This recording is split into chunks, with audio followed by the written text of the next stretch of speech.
우리는 살아가면서 수없이 많은 사람을 만난다. 그 중에는 단 한 번의 대화만으로도 깊은 인상을 남기는 사람이 있는가 하면 아무리 오래 함께해도 기억에 남지 않는 사람도 있다. 그 차이는 어디에서 올까? 놀랍게도 그 비밀은 바로 입을 열었을 때 나오는 첫 마디에 숨어 있다. 정약용은 말했다.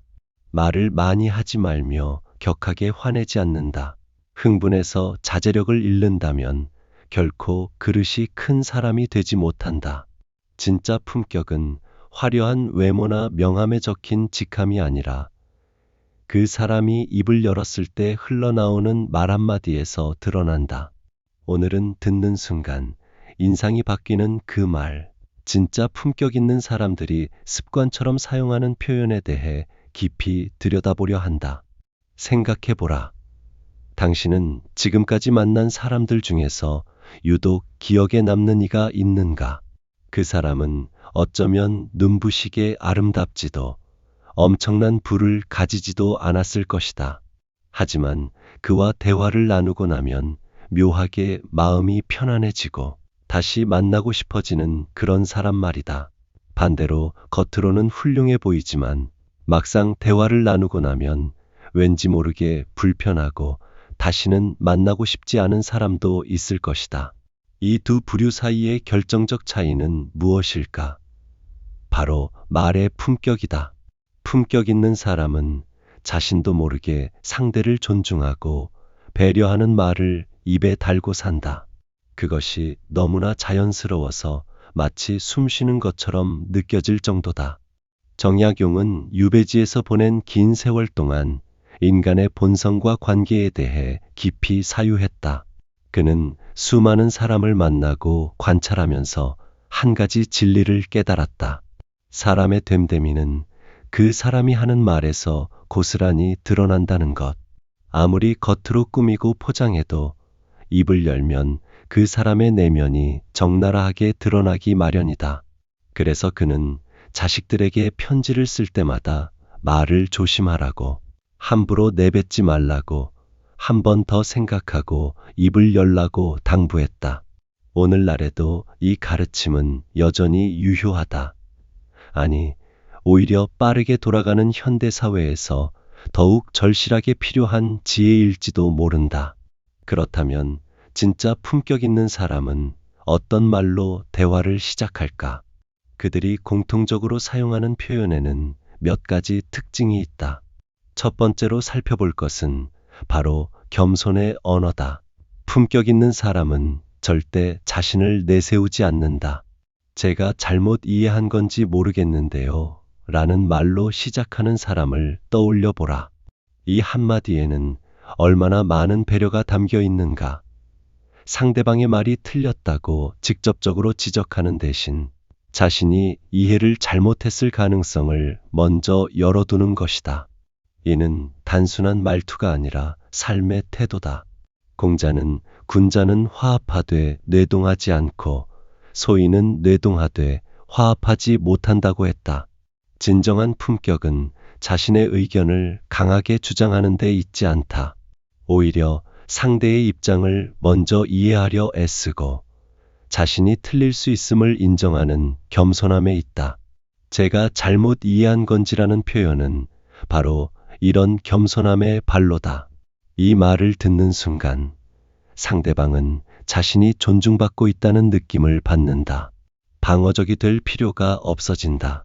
자연스럽게 마음의 문이 열리고 진정한 소통의 길이 펼쳐진다.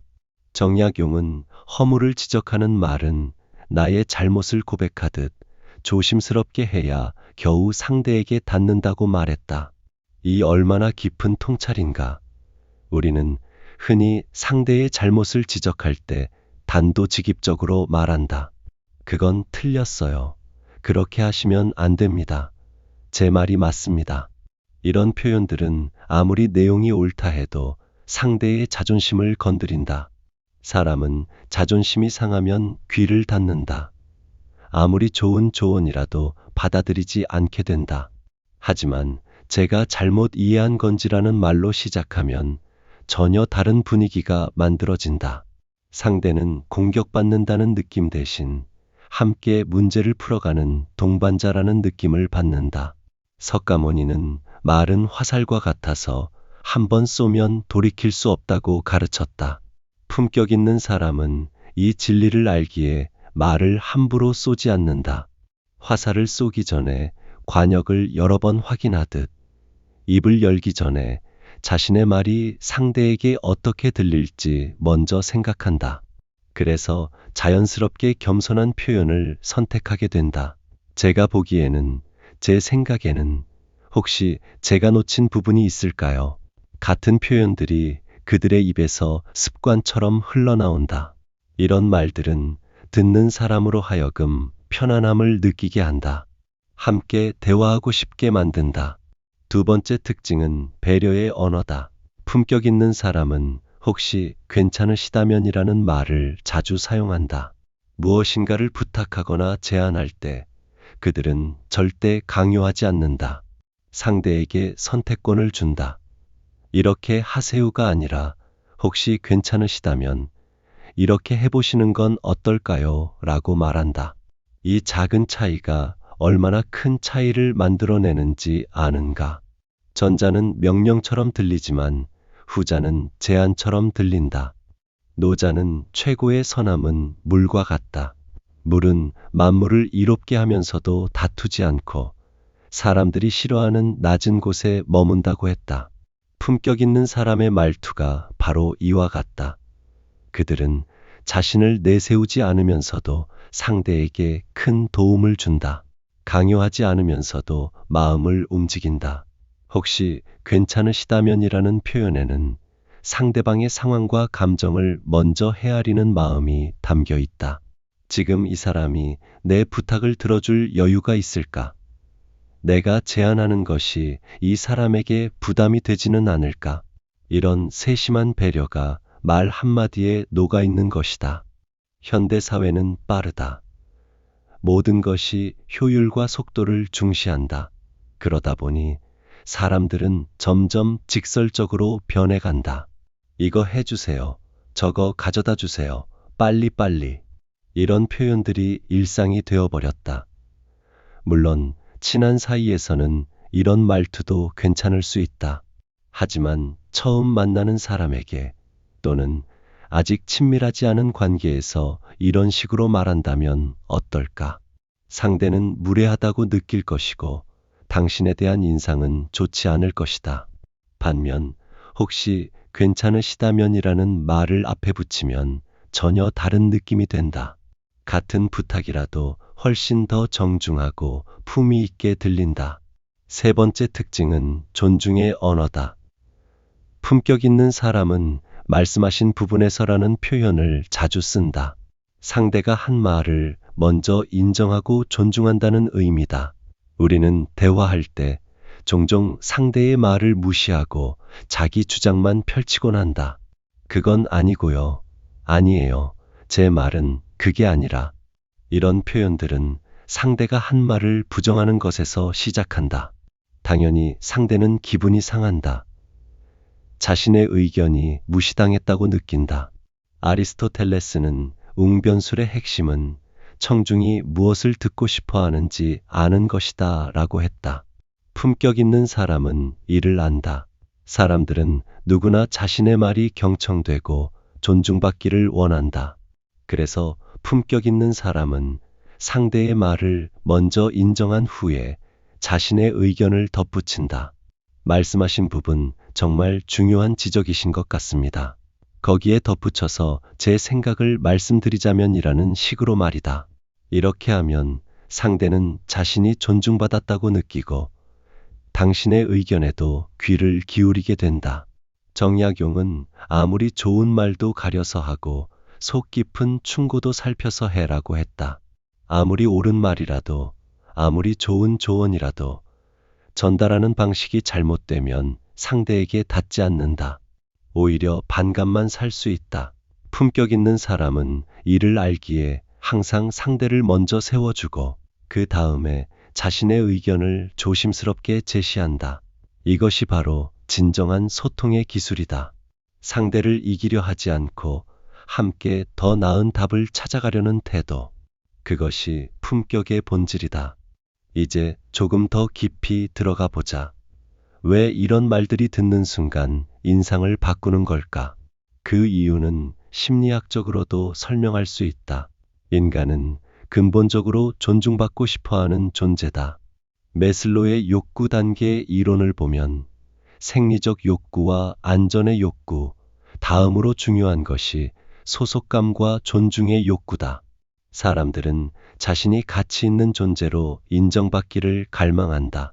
그래서 누군가 자신을 존중하는 말을 건네면 본능적으로 그 사람에게 호감을 느끼게 된다.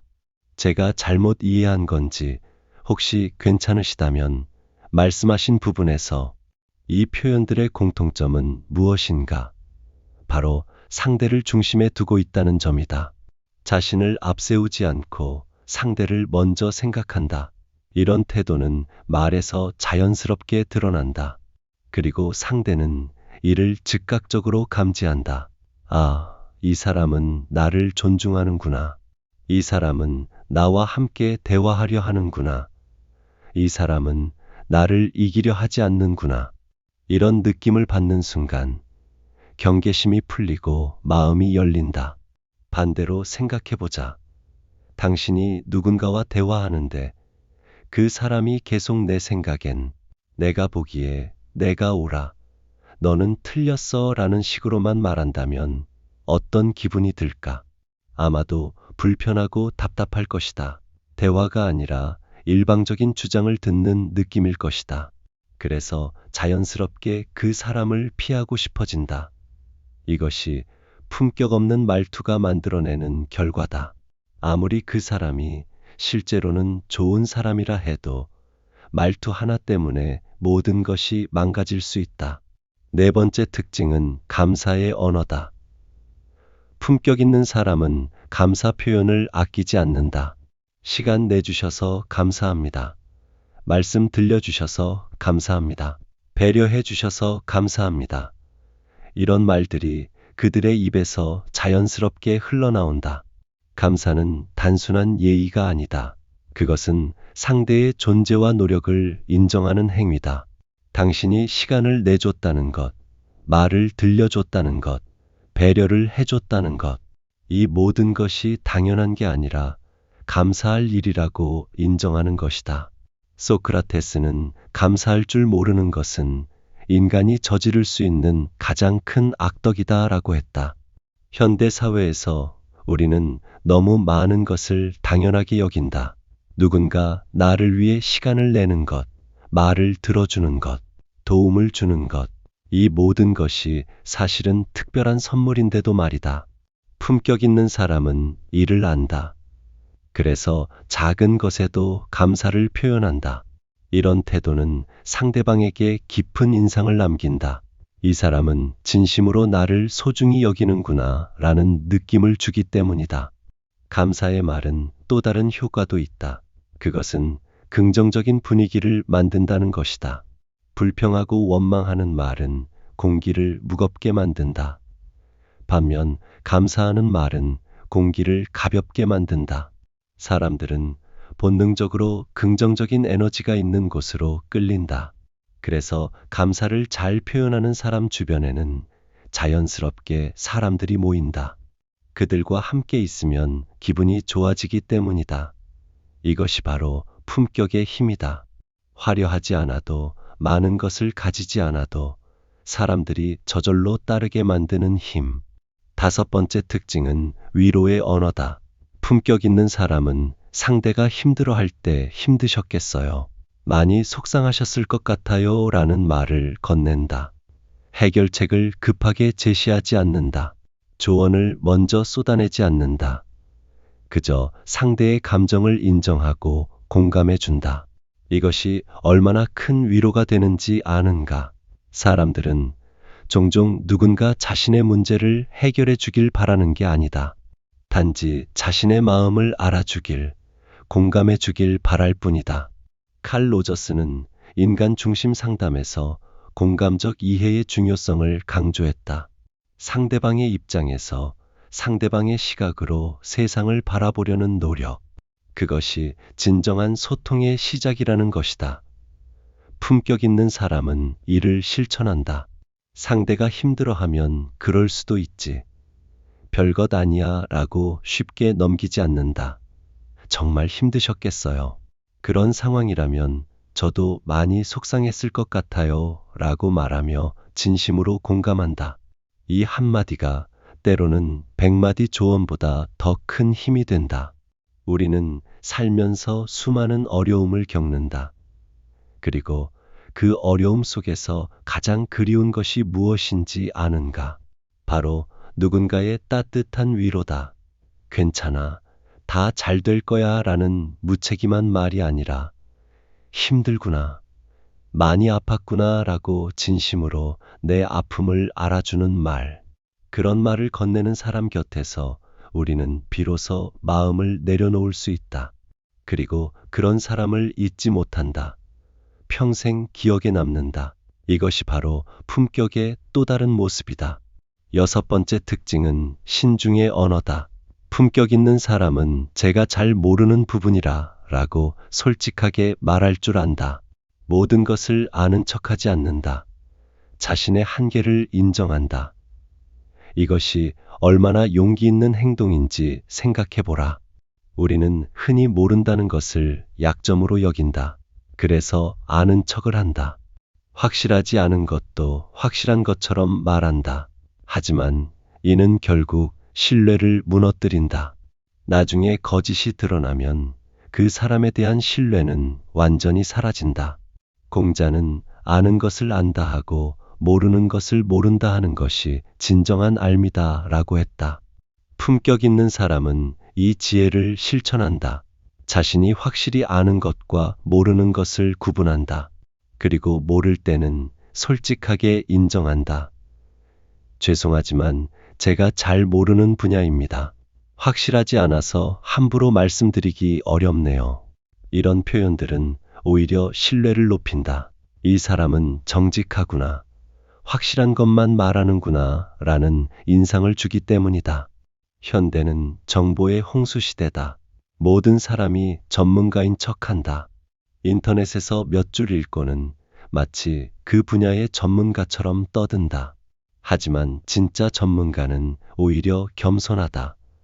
자신이 얼마나 모르는지를 아는 사람이 진짜 전문가다. 그래서 함부로 말하지 않는다.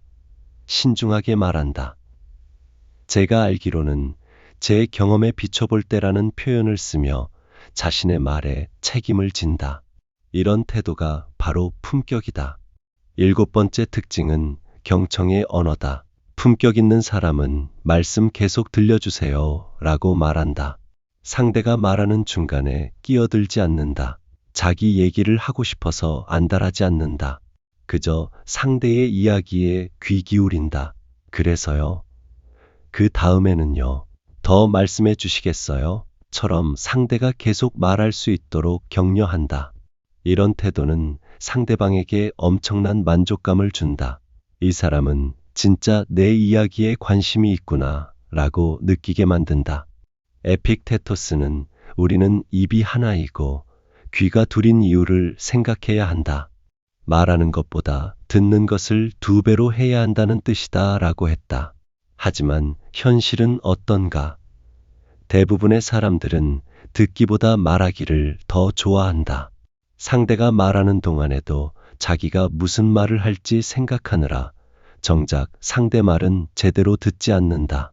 그러다 상대가 말을 마치자마자 재빨리 자기 얘기를 꺼낸다. 이런 대화는 진정한 소통이 아니다. 그저 독백의 연속일 뿐이다. 품격 있는 사람은 다르다. 그들은 진심으로 듣는다. 그래서 적절한 타이밍에 그 말씀은 이런 의미이신가요? 라고 확인한다. 이는 자신이 정확히 이해했는지 확인하는 동시에 상대에게 나는 당신의 말을 정말 주의 깊게 듣고 있습니다 라는 메시지를 전달한다. 이런 경청의 태도는 깊은 신뢰를 만든다. 사람들은 자신의 말을 진심으로 들어주는 사람을 잊지 않는다. 8번째 특징은 인정의 언어다. 품격 있는 사람은 그 부분은 제가 미처 생각하지 못했네요. 라고 솔직하게 인정할 줄 안다. 자존심 때문에 끝까지 버티지 않는다. 상대가 옳은 말을 했다면 기꺼이 인정한다. 이것이 얼마나 큰 아량인지 생각해보라. 우리는 흔히 인정하는 것을 지는 것으로 여긴다. 그래서 명백히 틀렸는데도 억지를 부린다. 하지만 이는 오히려 자신을 작게 만드는 행동이다. 마르쿠스 아우렐리우스는 진리를 말하는 사람에게서 배우기를 주저하지 말라. 설령 그가 당신의 적이라 해도 라고 했다. 품격 있는 사람은 이를 실천한다. 진리는 누가 말하든 진리다. 좋은 의견은 누가 내든 좋은 의견이다. 그래서 그들은 상대의 좋은 지적을 기꺼이 받아들인다. 정말 좋은 지적이십니다. 그 부분은 제가 놓쳤네요. 덕분에 새로운 관점을 알게 되었습니다. 라고 말한다. 이런 태도는 오히려 그 사람을 더 크게 만든다. 인정할 줄 아는 사람, 배울 줄 아는 사람, 그런 사람이야말로 진정한 그릇이 큰 사람이다. 9번째 특징은 격려의 언어다. 품격 있는 사람은 정말 잘하셨어요. 대단하십니다. 훌륭하십니다. 라는 말을 아끼지 않는다. 다른 사람의 성취를 진심으로 축하한다. 질투하거나 깎아내리지 않는다. 오히려 더 높이 세워준다. 이것이 얼마나 어려운 일인지 아는가? 우리는 종종 다른 사람의 성공을 보면 불편해한다. 나와 비교하게 된다.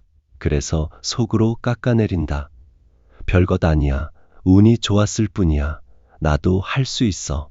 하지만 품격 있는 사람은 이런 부정적 감정에 사로잡히지 않는다. 다른 사람의 성공을 진심으로 기뻐한다. 그것이 자신을 작게 만드는 게 아니라 오히려 크게 만든다는 걸 알기 때문이다. 괴테는 다른 사람을 축복할 줄 아는 사람은 스스로도 축복받는다고 했다. 진심 어린 격려와 칭찬은 상대에게 큰 힘이 된다. 그리고 그 말을 한 사람 자신에게도 긍정적인 에너지를 가져다 준다.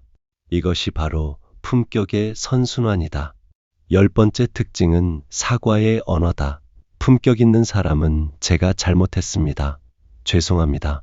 실수했습니다. 라고 빠르게 사과할 줄 안다. 변명하지 않는다. 핑계대지 않는다. 자신의 잘못을 인정하고 진심으로 사과한다. 이것이야말로 가장 높은 수준의 품격이다. 자존심을 굽혀야 하고 자신의 약점을 드러내야 한다. 벤자민 프랭클린은 잘못을 인정하고 바로잡는 것은 부끄러운 일이 아니다. 오히려 그 사람의 지혜를 보여주는 일이다. 라고 했다. 품격 있는 사람은 이를 안다. 실수는 누구나 한다. 중요한 건 그 실수를 어떻게 대하느냐다. 끝까지 부정하고 변명하느냐, 아니면 솔직하게 인정하고 사과하느냐. 후자를 선택하는 사람이 진정한 어른이다. 그런 사람의 사과는 무겁다. 진심이 느껴진다. 그래서 상대도 쉽게 용서하게 된다. 그리고 오히려 그 사람에 대한 신뢰가 높아진다. 지금까지 품격 있는 사람들이 사용하는 말의 특징 10가지를 살펴보았다. 겸손, 배려, 존중, 감사, 위로, 신중, 경청, 인정, 격려, 사과. 이 모든 것의 공통점은 무엇인가? 바로 자기 중심적이지 않다는 것이다. 타인을 먼저 생각한다는 것이다. 품격의 본질은 결국 여기에 있다. 나를 내세우지 않고 상대를 존중하는 것. 이것이 진정한 품격이다. 정약용은 말년에 이런 말을 남겼다. 사람의 됨됨이는 그 사람이 평소에 어떤 말을 하느냐로 알 수 있다. 말은 마음의 소리이기 때문이다. 당신의 마음이 어떠한지는 당신의 말에서 드러난다. 겸손한 마음을 가진 사람은 겸손한 말을 한다. 배려하는 마음을 가진 사람은 배려하는 말을 한다. 존중하는 마음을 가진 사람은 존중하는 말을 한다. 말은 단순한 도구가 아니다. 그것은 당신의 내면을 비추는 거울이다. 그렇다면 우리는 어떻게 해야 할까? 어떻게 하면 품격 있는 말을 할 수 있을까? 가장 중요한 것은 마음가짐이다. 진심으로 상대를 존중하고 배려하는 마음을 가져야 한다. 그러면 자연스럽게 말도 따라온다. 억지로 예의 바른 말을 하려고 애쓸 필요가 없다. 마음이 바르면 말도 바르게 나온다. 맹자는 마음이 바르면 행동도 바르고 행동이 바르면 말도 바르다고 했다. 결국 모든 것은 마음에서 시작된다. 하지만 마음만으로는 부족할 수도 있다. 좋은 마음을 가졌어도 표현하는 방법을 모르면 오해를 살 수 있다. 그래서 연습이 필요하다. 의식적으로 좋은 표현들을 사용하려 노력해야 한다. 처음에는 어색할 수 있다. 입에 붙지 않을 수 있다. 하지만 계속 연습하다 보면 자연스러워진다. 습관이 된다. 그리고 그 습관이 당신의 품격을 만든다. 구체적으로 어떻게 연습할 수 있을까? 첫째, 말하기 전에 한 번 더 생각하라. 이 말이 상대에게 어떻게 들릴까? 상대의 기분은 어떨까? 이런 질문을 스스로에게 던져보라. 둘째, 좋은 표현들을 메모해 두고 의식적으로 사용하라.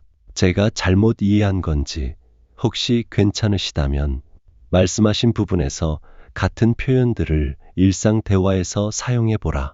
셋째, 품격 있는 사람들의 말투를 관찰하고 배우라. 주변에서 대화를 잘하는 사람이 있다면 그의 말투를 유심히 들어보라.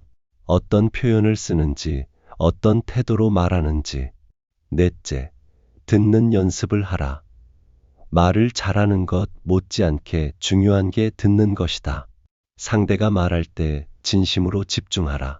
휴대폰을 보지 말고 다른 생각을 하지 말고 오직 그 사람의 말에만 집중하라.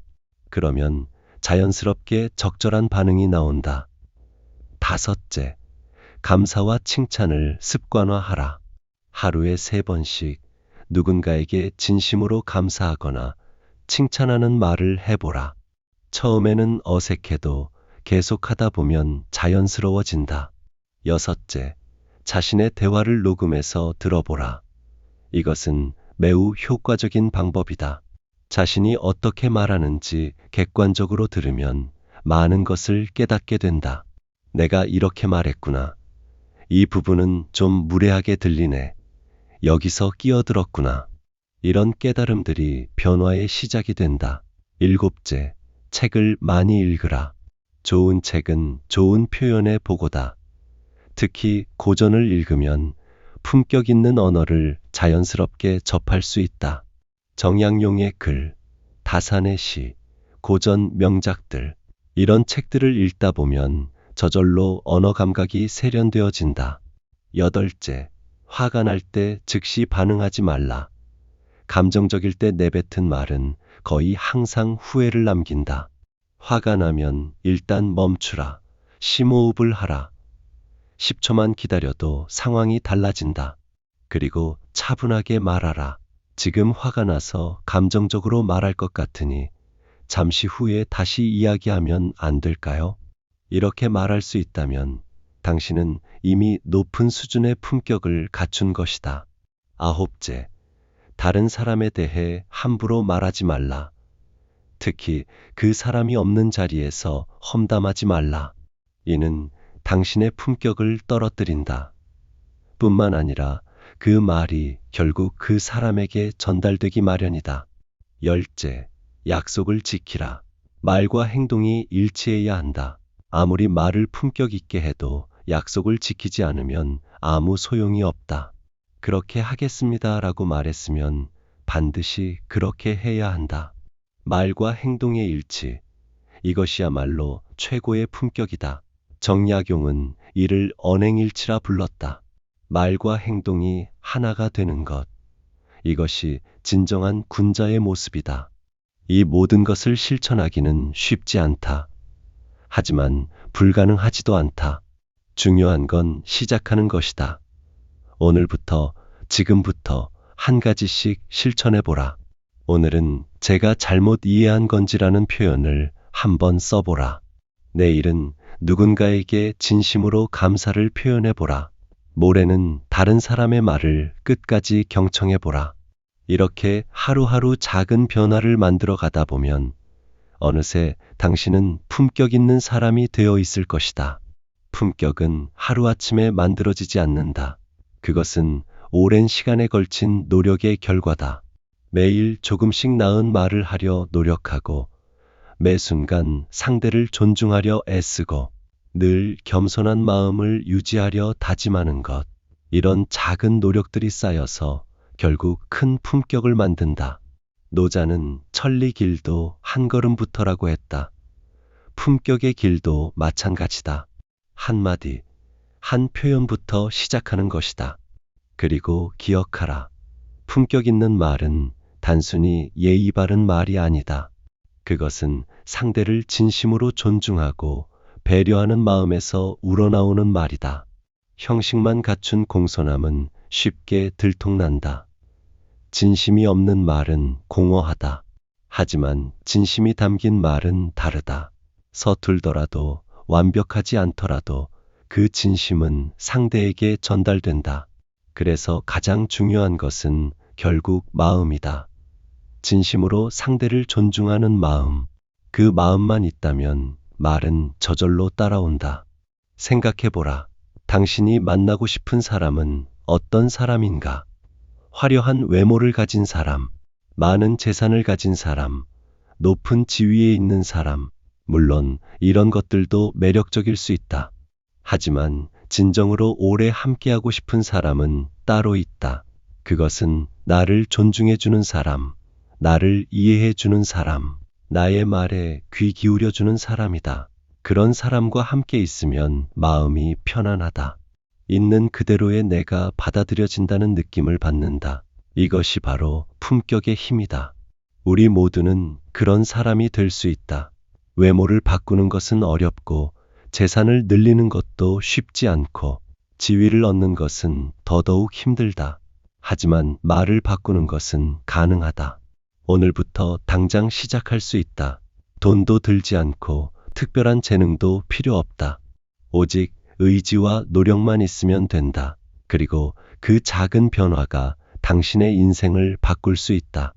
정약용은 유배지에서 보낸 18년의 세월 동안 수많은 책을 읽고 글을 썼다. 하지만 그가 가장 강조한 것은 학문이 아니었다. 바로 실천이었다. 아무리 많은 것을 알아도 실천하지 않으면 의미가 없다. 품격도 마찬가지다. 품격 있는 말이 무엇인지 아는 것만으로는 부족하다. 실제로 그렇게 말해야 한다. 매일, 매 순간 의식적으로 노력해야 한다. 그렇게 하다 보면 어느새 그것이 습관이 되고 습관이 당신의 성품이 되고 성품이 당신의 운명이 된다. 당신은 어떤 사람으로 기억되고 싶은가? 돈 많은 사람, 높은 자리에 있던 사람, 아니면 품격 있는 사람. 사람들의 기억 속에 오래 남는 것은 결국 그 사람의 인품이다. 그리고 인품은 말에서 드러난다. 50년 전에 누군가 당신에게 건넨 따뜻한 말 한마디를 아직도 기억할 수 있지 않은가? 반대로 누군가 던진 상처 주는 말도 여전히 가슴에 남아있지 않은가? 말은 그렇게 오래 간다. 말은 그렇게 강력하다. 그러니 조심스럽게 말하라. 의식적으로 좋은 말을 선택하라. 제가 잘못 이해한 건지 혹시 괜찮으시다면 말씀하신 부분에서 이런 표현들을 일상에서 자주 사용하라. 처음에는 어색할 수 있다. 하지만 계속하다 보면 자연스러워진다. 그리고 언젠가 누군가 당신에게 이렇게 말할 것이다. 당신과 대화하면 기분이 참 좋아요. 왠지 모르게 편안해지고 마음이 가벼워져요.